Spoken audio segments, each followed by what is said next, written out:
Hello guys, welcome to our YouTube channel Uttarakhand exam guide. I hope आप सभी बढ़िया होंगे। तो दोस्तों, पशुधन प्रसार अधिकारी का पार्ट ए का पोर्शन हम यहाँ पर कवर अप कर रहे थे एंड लास्ट पोर्शन बचा था वो था आपके पोल्यूशन। उसमें से भी आपका लास्ट के टॉपिक बचे हुए हैं, वो भी आपका कवर अप आज हो जाएगा। अगर आपको पार्ट ए में जितना भी बताया गया है कंटेंट, उनकी सेपरेट पीडीएफ चाहिए तो आपको फ्री टेलीग्राम चैनल से प्रोवाइड हो जाएगा। लिंक आपके डिस्क्रिप्शन में मेंशन है। और अगर आप चाहते हो कि सारा का सारा पार्ट ए का पोर्शन कंबाइंड एक पीडीएफ में चाहिए तो आपको ये पेड टेलीग्राम ग्रुप में मिल जाएगा। पार्ट बी के सारे कंटेंट भी आपको पेड टेलीग्राम ग्रुप में मिल जाएगा। इसकी इन्फॉर्मेशन आपको टेलीग्राम चैनल से मिल जाएगी। इनकी प्लेलिस्ट भी बना दी गई है पार्ट ए के सारे पोर्शन की, तो वहाँ से भी आप चेकआउट कर सकते हैं।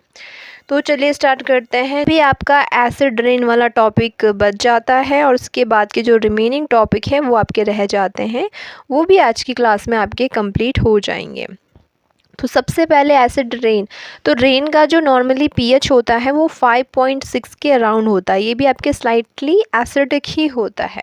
बट ये एसिड रेन हम कब बोलेंगे? जब आपका जो रेन का पीएच है वो 5.6 से भी कम हो जाए तो इसे हम बोलेंगे एसिड रेन।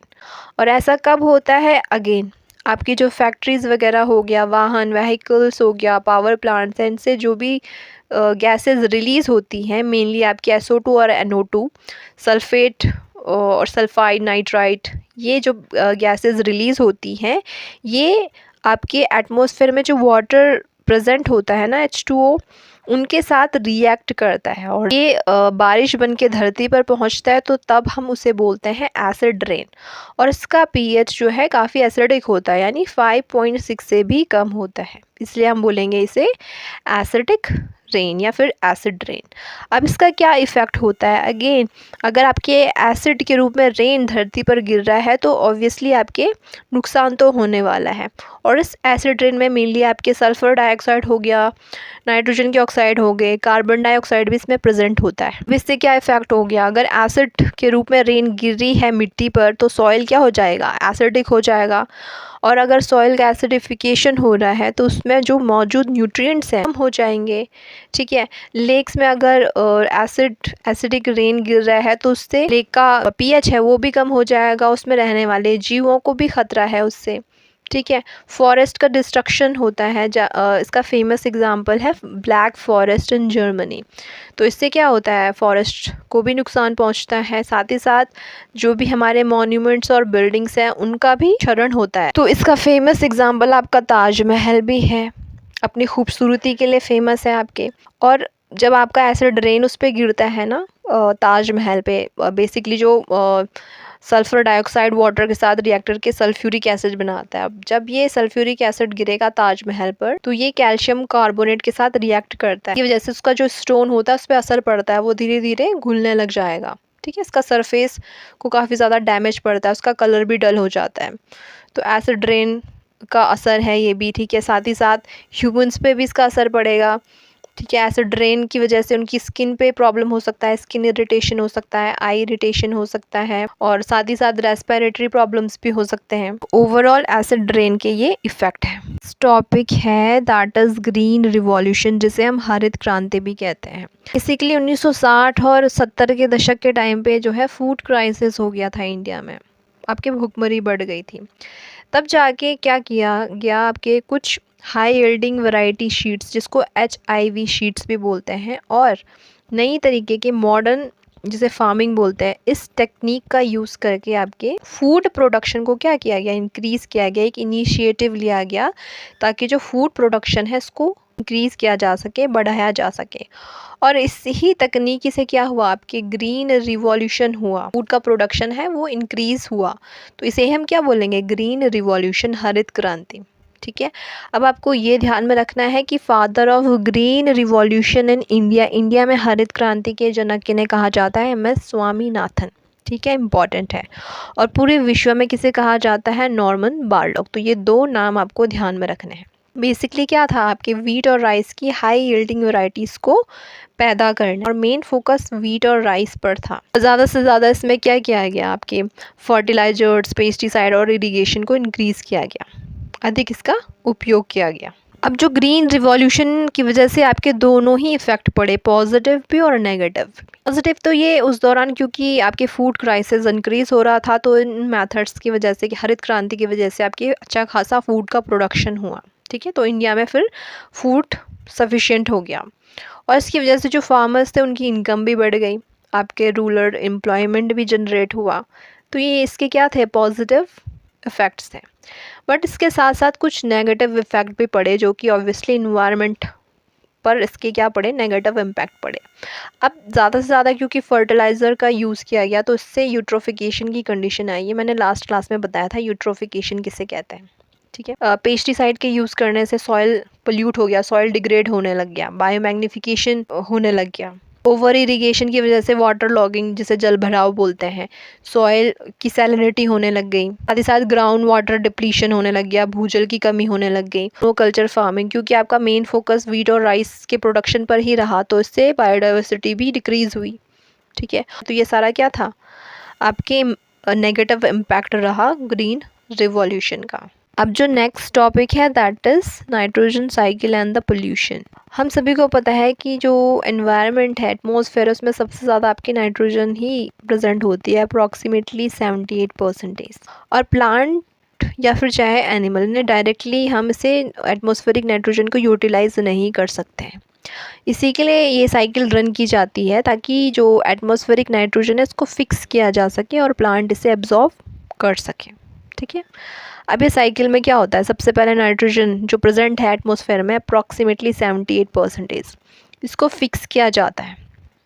सबसे पहले तो इसे अमोनिया में कन्वर्ट किया जाता है, फिर अमोनियम आयन में कन्वर्ट किया जाता है। किसके थ्रू, या तो इसमें कुछ बैक्टीरिया होंगे जैसे कि राइजोबियम, जो कि रूट नोड्यूल्स में प्रेजेंट होते हैं, जो दालें होती हैं, ठीक है। या फिर आपकी जो लाइटनिंग होती है, इससे भी इसको फिक्स किया जाता है। देन ये अमोनिया अगेन इसको नाइट्रिफिकेशन प्रोसेस के थ्रू पहले तो नाइट्राइट में कन्वर्ट किया जाएगा, नाइट्राइट मतलब NO2। देन आपके नाइट्रेट में कन्वर्ट किया जाता है जिसे बोलते हैं NO3। और इस NO3 यानी नाइट्रेट के फॉर्म को ही प्लांट बेसिकली एब्जॉर्ब कर सकता है। सबसे पहले क्या होगा, आपके एटमॉस्फेरिक जो नाइट्रोजन है उसको लाइटनिंग या फिर बैक्टीरिया जैसे कि राइजोबियम, इसके द्वारा पहले अमोनियम या अमोनिया इसमें कन्वर्ट किया जाएगा। फिर अगेन आपकी नाइट्रिफिकेशन प्रोसेस, जिसमें कि सबसे पहले अमोनिया को कन्वर्ट किया जाता है नाइट्राइट NO2 में, और ये करता है आपके कुछ बैक्टीरिया जैसे कि नाइट्रोसोमोनास हो गया, इसमें कन्वर्ट किया जाएगा। देन अगेन इस नाइट्राइट को कन्वर्ट किया जाएगा नाइट्रेट में, इसमें भी अगेन बैक्टीरिया आ जाता है जैसे कि नाइट्रोबैक्टर, ये नाइट्रेट में कन्वर्ट करेगा। अब इसी नाइट्रेट को एब्जॉर्ब किया जाएगा प्लांट के द्वारा, ठीक है। प्लांट ने एब्जॉर्ब किया, फिर उसका एसिमिलेशन होगा, देन प्लांट को एनिमल खाएगा। फिर आपके जब ऑब्वियसली इनकी डेथ होगी, प्लांट भी मरेगा, एनिमल भी मरेगा। देन उसका डिकम्पोजिशन हो गया कुछ बैक्टीरियाज के द्वारा। जब इसका डिकम्पोजिशन हो जाएगा, फिर अगेन ये नई अमोनिया में कन्वर्ट हो जाएगा। अब इसी अमोनिया को दोबारा से एटमॉस्फेरिक नाइट्रोजन में कन्वर्ट किया जाता है डीनाइट्रिफिकेशन प्रोसेस के थ्रू, और इसमें जो बैक्टीरिया मदद करता है उसे बोलते हैं स्यूडोमोनास, ठीक है। तो ये अगेन ये पूरा साइकिल कंप्लीट हो गया। तो ऐसे ही ये साइकिल आपके रन करती रहती है। आपको क्या ध्यान में रखना है, कुछ बैक्टीरियाज के नाम, जैसे कि सबसे पहले नाइट्रोजन को फिक्स किया जाता है, अमोनिया में बदला जाता है राइजोबियम या फिर लाइटनिंग के द्वारा। देन नाइट्रिफिकेशन यानी अमोनिया को नाइट्राइट में बदलने वाला बैक्टीरिया है नाइट्रोसोमोनास, और नाइट्राइट को नाइट्रेट में कन्वर्ट करने वाला बैक्टीरिया है नाइट्रोबैक्टर, ठीक है। फिर जब आपके प्लांट ने एब्जॉर्ब किया नाइट्रेट के फॉर्म में, एसिमिलेशन होगा, फिर जो डेड करेगा प्लांट या फिर एनिमल, फिर जो बचता है डेड मटेरियल उसका डिकम्पोजिशन होगा, अमोनिया में कन्वर्ट किया जाएगा। उसी अमोनिया को फिर से एटमॉस्फेरिक नाइट्रोजन में बदलने का काम किया जाता है स्यूडोमोनास के द्वारा, डीनाइट्रिफिकेशन प्रोसेस के थ्रू, ठीक है। तो की पॉइंट यहाँ पे मेंशन कर दिए गए हैं, आपको ध्यान में रखना है। सवाल पैदा होता है कि नाइट्रोजन से पोल्यूशन कैसे क्रिएट हो रहा है, तो again man made, human made, mistakes, excessive जब हम फर्टिलाइज़र्स का यूज़ करेंगे तो उससे क्या होगा, आपके जो नाइट्रेट्स वगैरह हैं वो रिवर और लेक में चले जाएंगे और आपके यूट्रोफिकेशन वाली कंडीशन आ जाएगी, है ना, जो कि मैं बता चुकी हूँ। नाइट्रस ऑक्साइड है जिसे हम लाफिंग गैस भी कहते हैं, ये आपकी ग्रीन हाउस में कंट्रीब्यूट कर रही है, ओजोन का डिप्लीशन इससे हो रहा है, ठीक है। एक्सेसिव हम केमिकल फर्टिलाइज़र का यूज़ करके जो नाइट्रेट होता है वो ग्राउंड वाटर में चला जाता है। अब इसी ग्राउंड वाटर में ये कंटेमिनेट हो गया नाइट्रेट से, और इसकी वजह से फिर क्या होता है, बीमारियां होती हैं, जिसमें कि आपकी स्पेसिफिक जो बीमारी है that is blue baby syndrome, ठीक है। तो ये जो कंडीशन होती है ब्लू बेबी सिंड्रोम वाली से बोलते हैं मैथेमोग्लोबिनीमिया। क्या होता है आपका, अगर इन्फेंट्स हैं, जो बच्चे हैं, बेबी हैं, उन्होंने अगर कंटेमिनेटेड जो नाइट्रेट होता है ना, इस वाटर को ड्रिंक कर लिया बाय चांस, तो इसकी वजह से क्या होता है, ये ऑक्सीजन की जो कैरिंग कैपेसिटी होती है ब्लड की, उसको कम कर देता है, और इसकी वजह से पूरा ब्लूइश उसकी स्किन, नेल्स, लिप्स सारा ब्लूइश हो जाता है, क्योंकि ऑक्सीजन बहुत कम हो गया है। ये कंडीशन कहलाती है ब्लू बेबी सिंड्रोम। अगेन ये नाइट्रोजन पोल्यूशन के कारण ही तो हो रहा है, ठीक है। स्मॉग की कंडीशन भी ये क्रिएट करता है, ठीक है। और अगेन या जितना भी व्हीकल्स, इंडस्ट्रीज से रिलीज़ होती हैं सारी गैसेस, तो ये आपको ध्यान में रखना है।